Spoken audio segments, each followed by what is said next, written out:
গত সোমবার প্রধানমন্ত্রী শেখ হাসিনা পদত্যাগ করার পর দেশ জুড়ে শুরু হয় হামলা ভাঙচুর।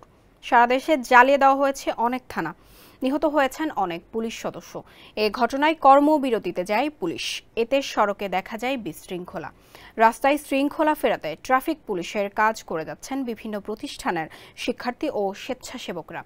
মিরপুর শেরেবাংলা জাতীয় ক্রিকেট স্টেডিয়ামের আশেপাশে দায়িত্ব পালন করা এমন স্বেচ্ছাসেবীদের জন্য খাবারের ব্যবস্থা করে বাংলাদেশ ক্রিকেট বোর্ড বিসিবি।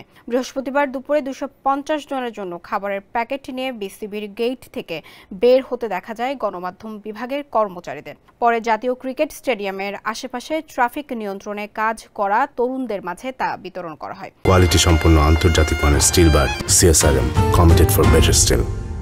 বিসিবির পক্ষ থেকে জানানো হয়, মানবিক দৃষ্টিকোণ থেকে দেশের জন্য কাজ করে যাওয়া এসব স্বেচ্ছাসেবকদের জন্য খাবারের ব্যবস্থা করা হয়।